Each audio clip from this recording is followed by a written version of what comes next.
Bienvenidos al podcast de Dynamic Devs, un espacio para hablar de tecnología, innovación y software. Aprende e inspírate de quienes respiramos y nos dedicamos al desarrollo de software. Únete si eres uno de nosotros. Bienvenidos a otro episodio del podcast de Dynamic Devs. Hoy me encuentro con Gabriela Arraigada, que es licenciada en Filosofía por la Pontificia Universidad Católica de Chile. También es Master of Science en Filosofía y Ética por la Universidad de Edimburgo y candidata a doctora en la Universidad de Leeds, Inglaterra. Actualmente también se desempeña como profesora asistente en Ética e Inteligencia Artificial y Datos, con doble nombramiento en el Instituto de Éticas Aplicadas y en el Instituto de Ingeniería y Matemática Computacional, además de ser investigadora también en el Centro Nacional de Inteligencia Artificial, el CENIA, acá en Chile, y líder para América Latina de la World Ethical Data Foundation. Gabriela además tiene un fuerte foco en lo que tiene que ver con la ética de la AI enfocada en inclusión y las neurodivergencias, y es autora del libro Los sesgos del algoritmo. Bienvenida, Gabriela, ¿cómo estás? Bien, Marlis, muchas gracias. Feliz de estar acá conversando sobre estos temas. Buenísimo, gracias a ti, Gabriela. Oye, va a estar súper interesante hoy pues la conversación, y por eso quería partir un poco conociendo quizás cuál es tu experiencia personal con la neurodivergencia y cómo esto también ha influido pues en tu enfoque sobre el diseño e investigación de tecnologías inclusivas, sobre todo en lo que tiene que ver con inteligencia artificial. Bueno, la verdad es que mi camino con el tema de inclusión partió relativamente tarde en cierto sentido. Siempre he trabajado ética aplicada, he trabajado temas de justicia, de equidad, ¿cierto?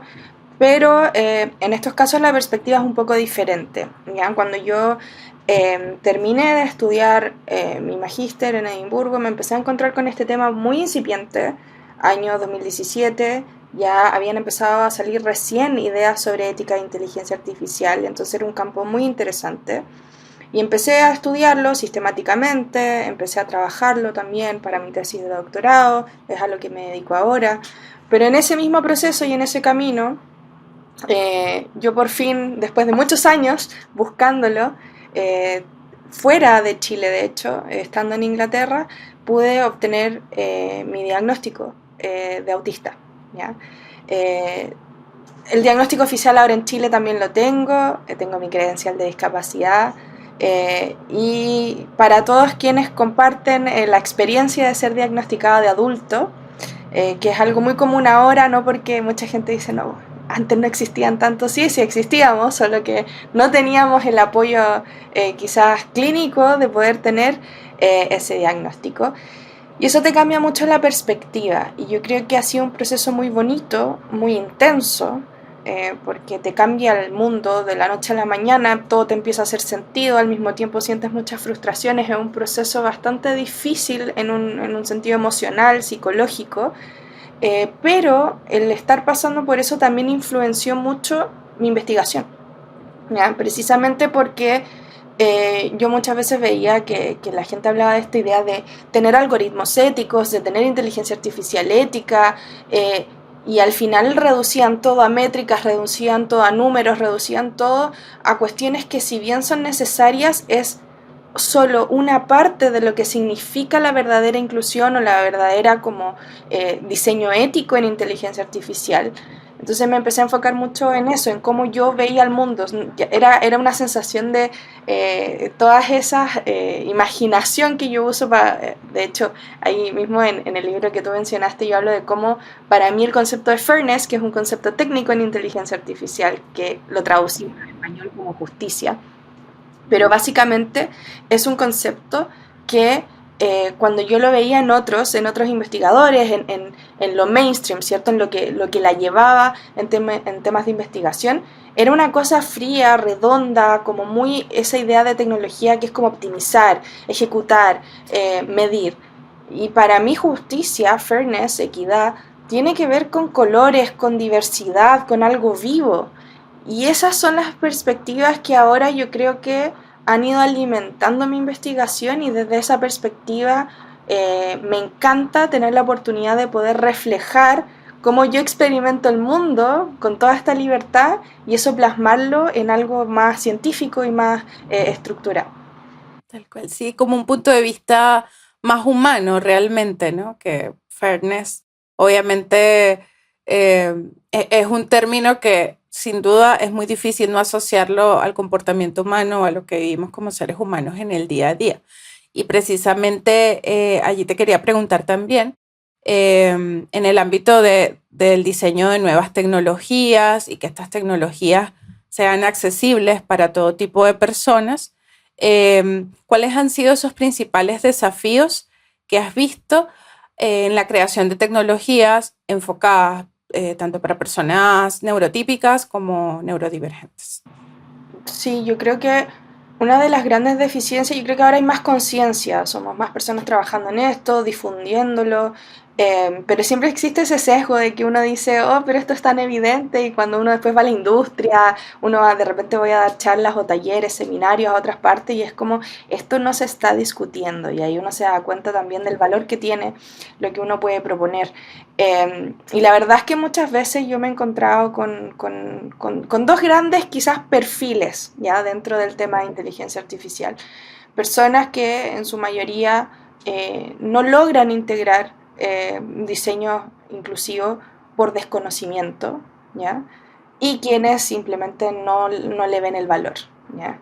Y ahí uno tiene que tener estrategias bastante diferentes y me ha tocado trabajar con ambas, es decir, por una parte quizás un ingeniero más tradicional, podríamos decir más encuadrado, que es como, bueno, ¿y cómo, en qué me afecta? Yo quiero generar un producto que sea eficiente, ¿cierto? Que sea bueno, ¿qué me importa a mí eso, ¿cierto? Eso también existe.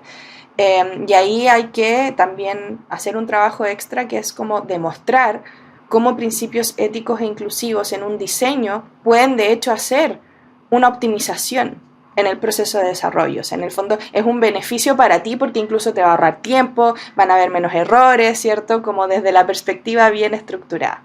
Ahora, quienes lo hacen por desconocimiento usualmente se fascinan con la idea de efectivamente generar mejores productos, de transformar una tecnología que pueda ayudar a las personas. Y ahí una de las grandes deficiencias que tenemos, como bien todos sabemos, el gran insumo que tenemos para poder entrenar sistemas de inteligencia artificial son los datos. Y los datos, básicamente en Chile, carecemos de muchos datos.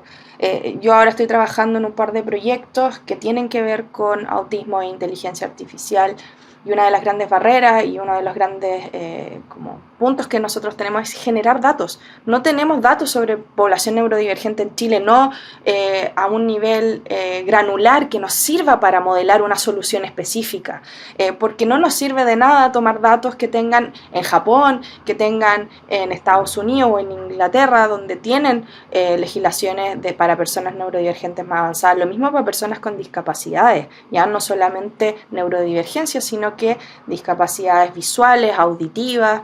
Necesitamos más y mejores datos que nos permitan generar soluciones específicas. Entonces, yo creo que desde esa perspectiva de a poco nos hemos ido dando cuenta de la necesidad de que para poder incluir necesitamos contextualizar.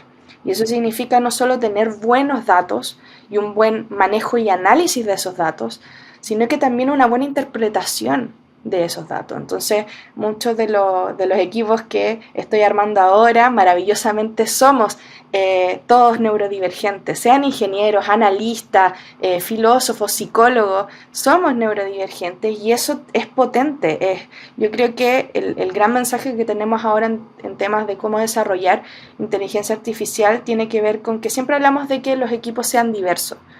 Y yo creo que esa diversidad no es solo una diversidad de género, que es una gran brecha que tenemos en STEM, sino que también es una diversidad de cómo se experimentan ciertas habilidades o discapacidades en la sociedad y tener personas que tienen esa discapacidad o que tienen esa perspectiva es crucial en un equipo para poder desarrollar mejores soluciones. Entonces yo creo que por ahí se puede ir avanzando mucho más y es una de las grandes limitaciones que tenemos hoy en día.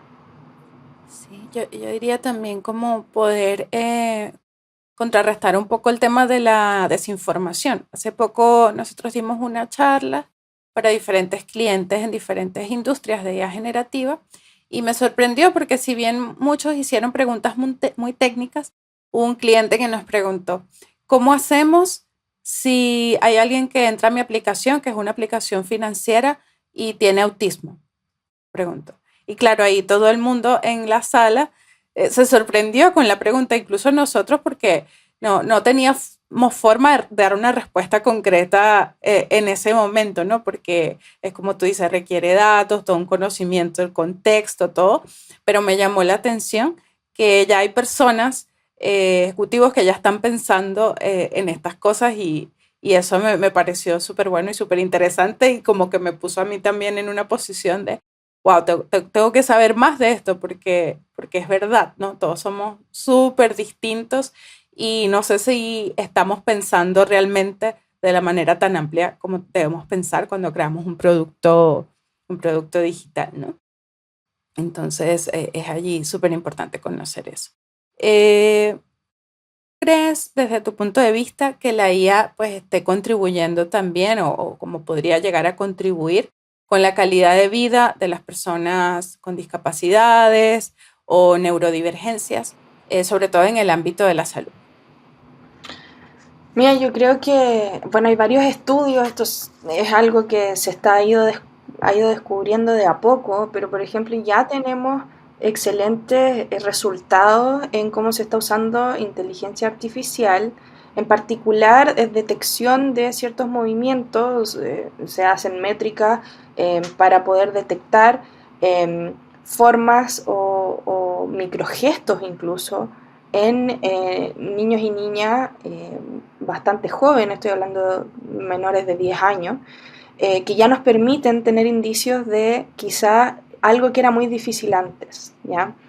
Y es que uno de los grandes problemas que tenemos, yo trabajo este tema también conceptualmente, es que las definiciones que nosotros teníamos sobre autismo, sobre neurodivergencia, incluso sobre déficit atencional, tendían a ser muy blanco y negro, tenían que tener ciertos patrones médicos exclusivos, pero con el tiempo hemos ido entendiendo que esto es un espectro, ¿ya? Un espectro de manifestaciones, lo que significa que no podemos simplemente incluso esperar que un médico, un neuropsiquiatra, por ejemplo, muy experimentado, sea capaz de procesar todos los estímulos que podrían darnos información relevante sobre eso. Entonces, tener inteligencia artificial para apoyarnos en ese proceso, para usar evidencia que nos sirva para guiar un diagnóstico es fundamental y sobre todo, por ejemplo, en mujeres.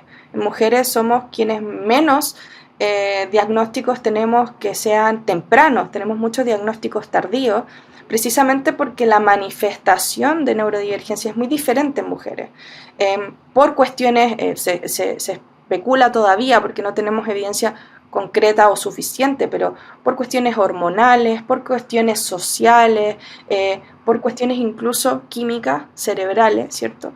Neurobiológicas. Entonces, como todavía estamos aprendiendo de todo esto, yo creo que la inteligencia artificial nos ofrece una oportunidad magnífica para también, por ejemplo, apoyar en la recuperación de personas con discapacidades físicas, ¿cierto? También se ha visto mucho cómo pacientes que sufren algún tipo de problema de movilidad pueden ir midiendo los patrones de mejora o qué funciona más para ciertos pacientes y otros, se puede hacer un seguimiento en casa, ¿cierto? Se facilita la recuperación de muchas personas con discapacidades físicas.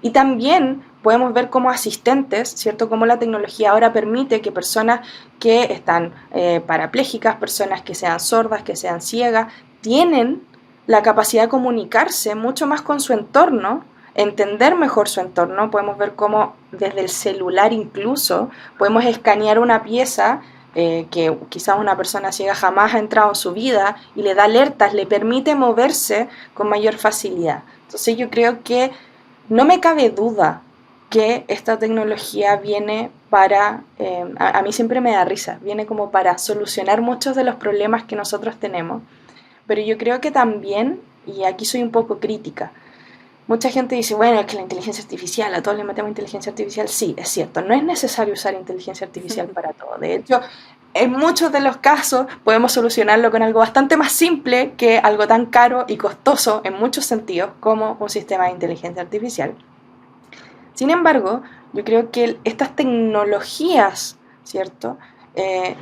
Tienden a ponernos en una situación que yo creo que necesitábamos hace bastante tiempo, que es repensar qué es lo humano, ¿ya? Enfocarnos en cómo ahora estamos viendo soluciones de inclusión donde la inclusión, y aquí estoy trabajando en un proyecto que justamente apunta a eso, donde inclusión no sea ser asistencialista, que no sea solamente esto, que no sea simplemente el buscar cómo hacer que personas discapacitadas se integren a la sociedad. ¿Eso es necesario? Por supuesto que sí.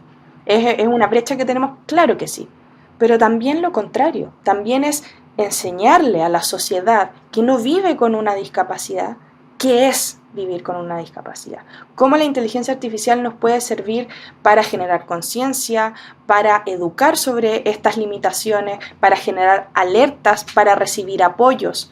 Muchas veces las personas, sobre todo las personas que tienen neurodivergencia, muchas veces no es que necesitemos, no sé, cambiar algo de nosotros para estar en la sociedad. Necesitamos un reconocimiento mutuo, acomodaciones que quizás una persona neurotípica también necesita, pero en otros sentidos. Entonces, empezar a usar también las tecnologías para generar un reconocimiento mutuo. Yo creo que eso nos puede permitir ir avanzando mucho más a la verdadera inclusión, donde no sea como que alguien se adapte, sino que convivamos en un constante reconocimiento de las dificultades que tenemos, independiente de si tenemos discapacidades o no. Y tal cual, acabas de decir la palabra clave que de hecho iba a mencionar, que es esa necesidad de adaptarnos a lo que considera que es normal. Pero ¿quién dice, no? que es normal o que esa es la forma más óptima de diseñar un producto o no sé, hasta una escalera o la arquitectura de un edificio, tantas cosas que pueden, que forman parte de nuestro entorno en el día a día, ¿no? O incluso los mismos desarrolladores, muchos desarrolladores, de hecho, podemos ver la evidencia, ¿cierto? Los porcentajes, muchas personas que trabajan en esta área son personas que tienen neurodivergencia, que es un área que nos llama por diferentes razones. Entonces, también es importante entender cómo esto se integra en dinámicas de trabajo. Nosotros tenemos expectativas que los tickets, ¿cierto? Desarrollar esto en cierto tiempo, etcétera. Y también se nos olvida que hay acomodaciones necesarias y que podemos usar la tecnología también para ir midiendo progresos, ¿ya? Entender que las personas trabajan de diferentes maneras, muchas personas quizás prefieren trabajar a deshora, ¿cierto? Ir acomodando también la cultura del desarrollador en temas de inteligencia artificial, yo creo que también es importante.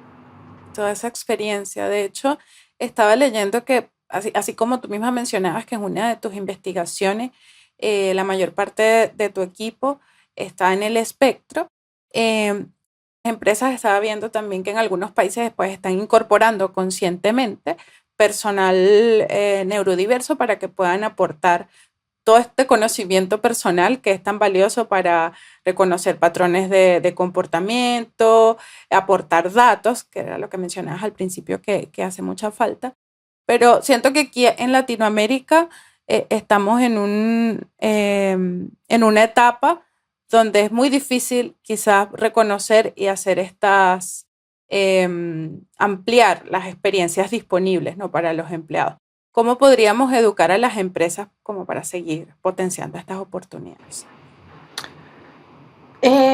Estos cambios culturales yo creo que se han ido gestando. Yo he podido participar de algunas reuniones con ciertas empresas donde efectivamente están buscando esos cambios culturales, donde están no solo tratando de cumplir con el 1% de integración de discapacidad, sino que están tratando de hacer gestiones transversales.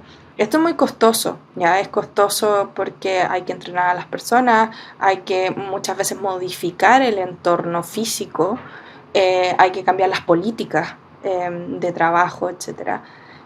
Y yo creo que en realidad esto va de la mano con con los diferentes cambios culturales que hemos tenido a lo largo de la historia, cuando nos damos cuenta que si nos enfocamos en tener mejor calidad de vida, en que tengamos diferentes perspectivas, yo siempre lo comento de esta manera, cuando nosotros hacemos un buen producto que es realmente inclusivo, va a ser un producto que va a ser respetado y va a ser consumido por muchas personas, porque va a un problema concreto, porque genera confianza, ¿ya? Y ese es un aspecto que yo creo que hoy en día hay que rescatar, ¿ya? Yo recuerdo que antes, cuando se hablaba de una empresa o de un producto, de lo equivalente a lo que podría haber sido una pequeña o mediana empresa antes, que ahora tenemos las startups, ¿cierto? Tenía que ver con el perfil, con querer identificarte con el producto de esa empresa. Me genera confianza. Yo sé que va a funcionar, yo sé que en el tiempo me van a responder, ¿cierto? Pero ahora, como estamos en una cultura de consumo excesivo y además como consumo acelerado, como bueno, si no funciona, da lo mismo, me compro otro, ¿cierto? Y yo creo que uno de los grandes desafíos que tenemos hoy en día es poder volver a darle un valor a ese ethos de la empresa o a ese ethos de la institución o de la organización. Nosotros digamos, nosotros estamos generando algo que tiene un valor agregado y ese valor agregado es necesariamente un valor que responde a necesidades de las personas. Entonces ahí podemos ver cómo, bueno, yo he tenido el placer de colaborar y poder conocer a Melissa, que es la creadora de Autistap, y que justamente ahí es como, y explotó, y la han bajado en España, en Argentina, en Chile. ¿Por qué? Porque hay una necesidad, ¿cierto? Y entonces ahí nosotros vemos cómo en realidad hay que verlo de la otra forma, que en esta situación donde todo se consume rápido, donde todo llega, donde todo explota y se hace viral, ¿por qué no aprovechar eso, pero para generar conciencia con productos que se hagan virales, pero por la razón correcta, ¿cierto? Entonces yo creo que ahí es un desafío muy grande, cambios culturales, y también yo lo he visto en cómo estamos enseñando a los nuevos profesionales, cómo tenemos que tener cursos y además transversalmente entender estos problemas como parte de una ética profesional. Es algo que yo creo que todos hemos visto las desastrosas consecuencias de no tener una ética profesional en diferentes ámbitos, con varias polémicas que han ocurrido en nuestro país.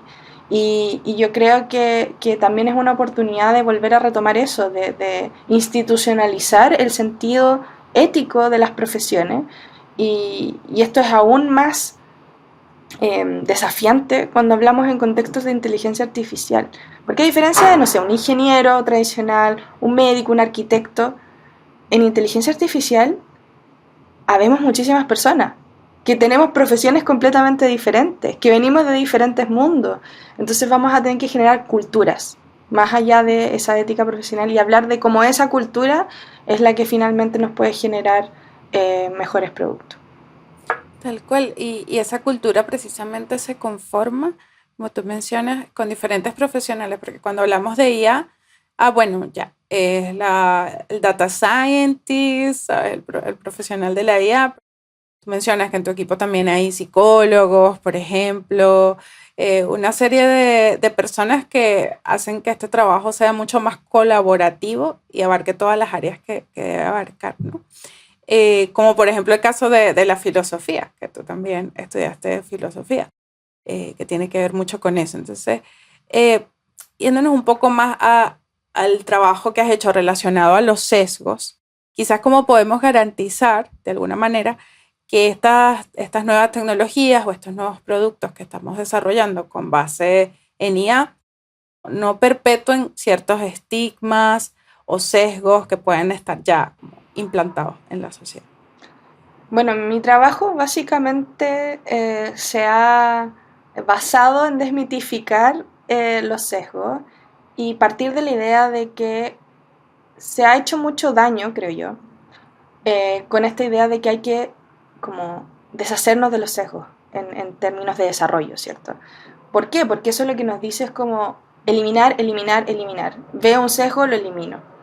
Y bueno, ahí después voy a dejar la referencia. Me acaban de aceptar un paper de un trabajo de investigación que hicimos durante el año pasado junto a una colega, Claudia López, y nuestra ayudante de investigación, Alexandra Davidov, que es basado en justamente mi trabajo de doctorado y que tiene que ver con una metodología para entender los sesgos, se llama como una red de sesgos, para desarrolladores de inteligencia artificial, pero es una visión mucho más sociotécnica y holística, porque precisamente uno de los hallazgos que yo pude evidenciar en este proceso fue que cuando hablamos de sesgo, y tú puedes ver toda la literatura, puedes ver como todas las diferentes estrategias que vemos en grandes compañías como IBM, ¿cierto? Microsoft, Google, lo que ellos hacen es usualmente referirse a la pipeline, ¿cierto? A el proceso de desarrollo de inteligencia artificial desde recolección de datos,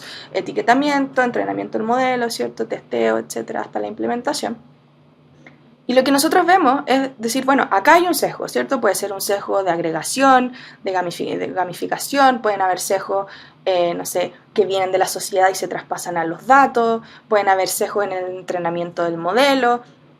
Ok, fantástico. Y lo usual es que se apliquen técnicas de mitigación, ¿ya? Conocemos varias, AI Fairness, AI Equitas, hay diferentes, que lo que tratan de hacer es eliminar ciertos tipos de sesgos, como por ejemplo, algo muy común es el sesgo de género, en algún set de datos para tu entrenamiento o en tu modelo. Y básicamente la crítica que yo he podido desarrollar es que, bueno, pero esto es una visión aislacionista. Esto lo que nos está diciendo es que yo veo un sesgo, me hago cargo y después sigo con mi vida. ¿Y qué pasa con todas las otras influencias? Con todos los tipos de sesgo que hay, ¿ya? Y ahí yo trabajo con la base de que existen 3 grandes categorías para los sesgos: técnicos, sociales y cognitivos. Los sesgos técnicos son los que vemos en el modelo, en los datos, ¿cierto? Estadísticamente hablando. Tenemos también sesgos cognitivos que pasan por nuestras propias posturas en cómo definimos el problema, en cómo definimos el etiquetamiento, qué variable vamos a usar o qué no. Y luego también tenemos sesgos sociales que son heredados de estructuras de la sociedad, por supuesto. Pero no están solo en los datos, y esto es lo relevante. Nosotros en el trabajo piloto que pude hacer para probar esa teoría que he estado desarrollando en el último tiempo, encontramos hallazgos fantásticos donde básicamente pudimos ver por qué fallaba mucho más un modelo de procesamiento del lenguaje natural en ciertas áreas que en otras, y era precisamente no porque los datos estuvieran incorrectos o los datos no fueran representativos, sino que era por lo que los datos de alguna manera evidenciaban, las limitaciones materiales. Es decir, descubrimos que en todo el set de datos había una diferencia de lenguaje, cómo se expresaban, por ejemplo, diagnósticos. Esto fue aplicado en el tema de salud.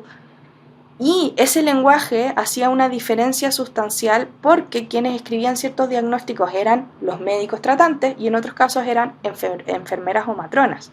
Entonces, la máquina aprendía de manera diferente ciertas cosas. No lo aprendía mal, pero era menos eficiente en ciertas áreas donde, por ejemplo, se usaba mucho el lenguaje eufemístico, por ejemplo, para referirse a partes del cuerpo de la mujer, siendo que en otras áreas no. Y ahí tenemos sesgos sociales, sesgos profesionales, sesgos técnicos que se traspasan a la máquina y cuestiones materiales que no te van a aparecer sistemáticamente cuando tú apliques alguna herramienta de mitigación de sesgo, sino que te aparecen cuando tú entiendes holísticamente el proceso de generación, cuando te haces preguntas sobre qué limitaciones materiales tengo, quién está a cargo de esto, cuál es la influencia que pueden tener diferentes tipos de diagnóstico. Saber analizar que los sesgos, al estar presentes en todo el proceso de desarrollo, no nos sirve ir a una instancia y solucionarla, sino que tenemos que verlo como una gran red integrada. Y para eso, yo no espero, de hecho es parte del proyecto justamente es eso, yo no espero que esta metodología la pueda aplicar cualquier persona que jamás ha estudiado sesgo, ¿cierto? Sino que esto se trata de trabajo interdisciplinario. Nosotros éramos un grupo de, bueno, yo como eticista, pero también una especialista en informática y una socióloga, aplicando la metodología. Entonces nosotros guiamos en este proceso de desarrollo a los desarrolladores. Entonces se trata de cómo podemos fortalecer equipos de trabajo multi e interdisciplinarios, no esperando, y yo creo que esto es muy relevante, porque muchas veces con el tema de la mitigación de sesgos se espera que un desarrollador como que haga magia y como que evite que pasen estas cosas, que haga una cosa súper ética, ¿cierto? Y eso genera una expectativa en un desarrollador que es absurda, que no tiene por qué saber, y que en realidad, aplicando metodologías de interacción y de colaboración, aprenden a hacer preguntas sobre su proceso de desarrollo que les permiten generar directrices de trabajo. Entonces, esto, por eso te decía, es un cambio cultural, es algo que lleva tiempo, que lleva inversión en recursos humanos, ¿cierto? Pero que a la larga nos puede generar patrones de desarrollo que van a poder permitir decirnos nosotros sí, tenemos procesos de desarrollo que son inclusivos, que son éticos y que responden a las necesidades no solo del cliente, sino que también de la sociedad.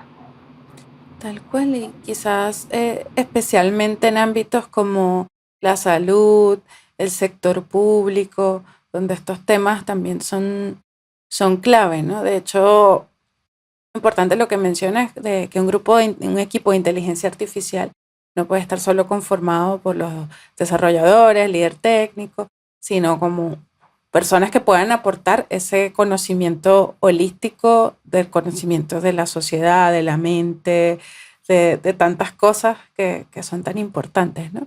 Y bueno, de hecho tienes tu libro Sesgos del Algoritmo, que está disponible en Amazon, Busca Libre y también en otras librerías nacionales.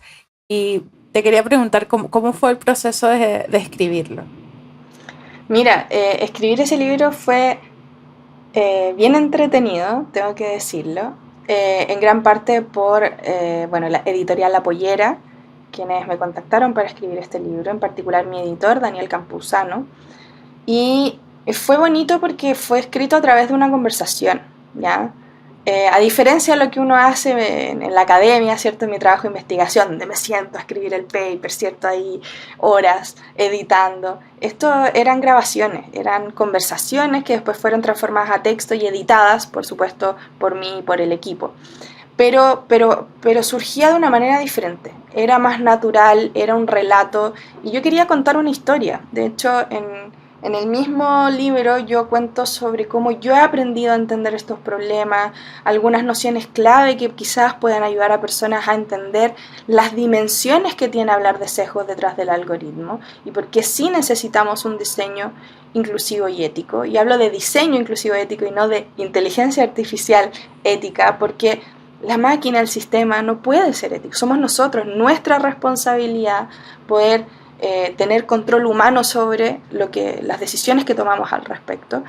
Y también cuento un poco sobre esta perspectiva, el hecho de que desde mi neurodivergencia he podido responder también a inquietudes que yo creo que van surgiendo cuando las inteligencias artificiales finalmente nos hacen repensar procesos e inequidades que ya existían en la sociedad, sobre todo enfocado en mujeres, personas de minorías sexuales y de género, y también personas neurodivergentes, que con la llegada de los grandes datos nos vemos nuevamente en una situación donde si queremos generar tecnologías que sean inclusivas, tenemos que volver a mirar y generar información sobre esas existencias y esas experiencias.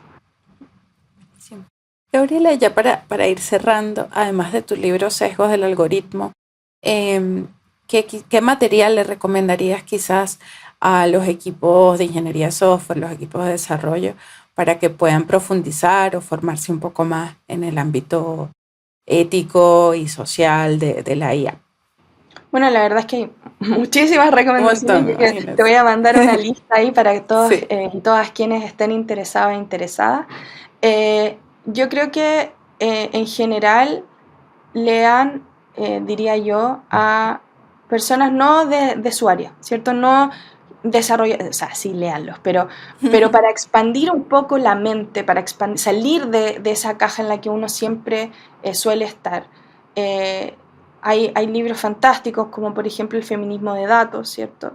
que más allá de un activismo tiene que ver con esta manera de, okay, cómo tomamos estos datos y los significamos, cómo resolvemos problemas reales, qué significan estos datos, cuáles son los criterios para yo entenderlos e interpretarlos, ¿cierto? Es bien práctico, es bien concreto, da muchísimos ejemplos sobre también cosas que se han hecho en Latinoamérica. Leer también muchos de los trabajos que hace Datagénero en Argentina. Fantástico trabajo de mi querida amiga Ivana Feldfeber, donde están haciendo muchas cuestiones de impacto social, tienen muchos recursos en español, que yo creo que también es importante que leamos en español sobre estos temas y sobre nuestras propias realidades, proyectos también que se han realizado en México, en Bolivia, en Colombia, ¿cierto? Aparte de Chile, y que justamente buscan el reconocimiento de estas diversidades. Y también yo diría que algo muy útil, bueno, ahí les voy a dejar una lista de nombres, ¿cierto? Para ver sus charlas, para ver los diferentes conocimientos que tienen, pero sin asustarse mucho, hay libros muy buenos también de filósofos de la tecnología, como Mark Zuckerberg, como Carissa Bellis, que hablan, por ejemplo, de la noción de privacidad, ¿ya? Una noción que es muy importante éticamente hablando en esta área, pero que va más allá de una ciberseguridad o de una privacidad diferencial o de cómo codificar privacidad, sino que nos habla de un derecho a la no manipulación, a la mala información, ¿cierto? Entonces es bien interesante cuando uno se empieza a meter en esto. Otro libro que se me viene a la cabeza, por ejemplo, es el de Armas de Destrucción Matemática, de Cathy O'Neil, donde justamente lo que nos muestra es cómo los datos y los algoritmos se pueden transformar en armas de destrucción matemática, donde creemos que estos son simplemente números, pero estamos cambiando e incluso afectando la vida de las personas. Entonces yo creo que concientizan, nos mueven un poco el piso, y yo creo que uno de los grandes mensajes que también uno tiene para leer todos estos referentes es poder decir, yo como desarrollador en realidad tengo más poder y más influencia de lo que yo creo, ¿ya?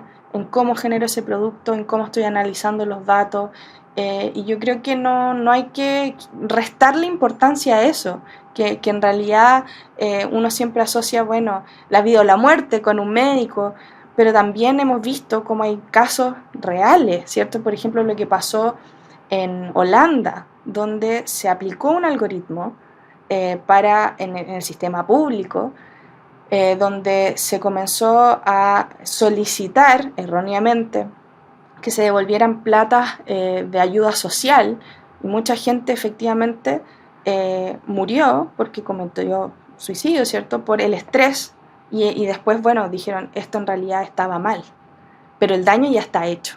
O sea, cuando tenemos que dimensionar esto, tenemos que también entender que cuando automatizamos y generamos algoritmos, usamos inteligencia artificial para generar soluciones, si no las enfocamos en las personas, también podemos generar daños irreversibles. Entonces yo creo que es muy importante generar esa conciencia también. Qué buen podcast. Mi favorito de mucho tiempo. Me encanta cuando grabo con mujeres. Hace poco, bueno, no hace poco, hace algunos meses también grabé uno enfocado en filosofía de la IA también, con una académica colombiana. Y para mí es súper interesante pues todos estos temas, así que te agradezco mucho por acompañarnos hoy. No, muchas gracias a ti y muchas gracias a todos y todas quienes nos escuchan. Y también voy a dejar ahí con Marlis mis contactos, siempre dispuesta a conversar y seguir aportando en estos temas. Gracias, Gabriela. Y bueno, sí, gracias a todos quienes nos escucharon. Yo soy Marlis Mejías, Chief Growth Officer en Dynamic Devs, y pues estoy muy agradecida también que nos sigan escuchando. Si tienen alguna recomendación también de algún tema que quisieran escuchar aquí en el podcast, pues muy bienvenido también. Así que hasta la próxima. Gracias. Chao, chao. Gracias por sumarte al podcast de Dynamic Devs. Síguenos en Instagram, LinkedIn, Facebook, Twitch, YouTube como Dynamic Devs y en Twitter como DevsInfo.